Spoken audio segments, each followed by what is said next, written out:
Thanks for watching the Council in Brief. I'm Susan Kenedy. We're here with the latest news of the Montgomery County Council. This week, Maryland moved into Phase 1B in the distribution of COVID-19 vaccines. Here in Montgomery County, we are administering vaccines as quickly as they become available from the state. We did receive word yesterday late of our allotment for the upcoming week, which would include 7,300 first doses, as well as 4,300 second doses again. And when we break this down by looking at how we compare it to other counties, we have vaccinated the most people, we've administered the highest number of doses, as well as we have administered the highest percentage of doses within which we have been supplied. Maryland is expected to move into Phase 1C on January 25th.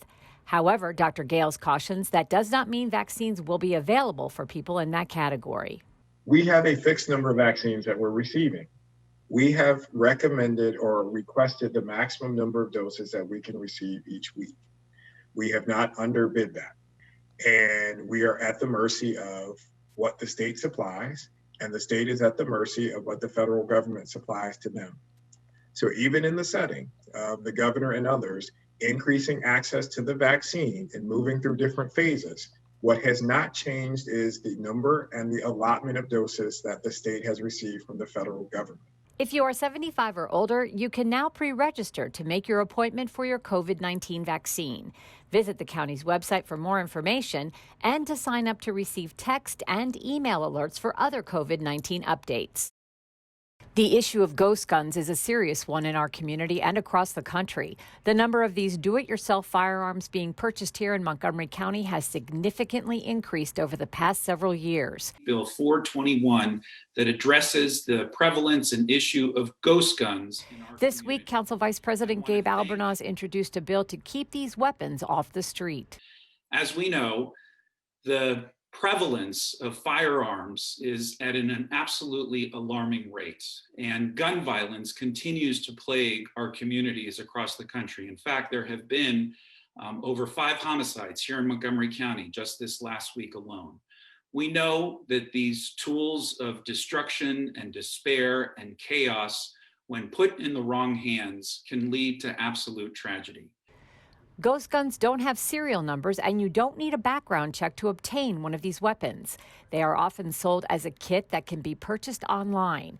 Council Vice President Albornoz says these untraceable weapons can have very serious consequences and are disproportionately getting into the hands of youth. Over 40 ghost guns were confiscated by our Montgomery County Police Department last year, as compared to less than 6 the year before that. And so this issue is very much on the rise.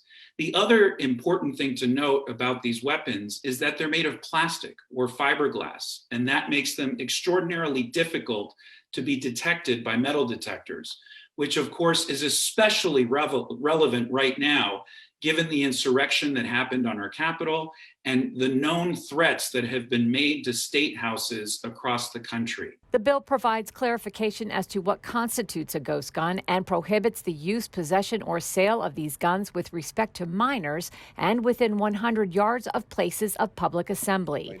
Montgomery County Police Chief Marcus Jones says possession of these weapons has been growing steadily, and this bill will help curb this trend. We arrested 55 adults that were in possession of these weapons or selling them. And we arrested 3 juveniles under the age of 18 that were in possession of these weapons. State Delegate Leslie Lopez will be introducing a similar measure in the General Assembly to complement Councilmember Albornoz's bill.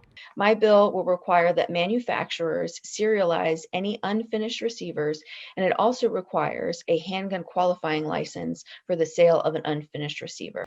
A public hearing on this measure is tentatively scheduled for February 9th at 1:30 p.m. Well, that does it for this edition of the Council in Brief. For County Cable Montgomery, I'm Susan Kenedy.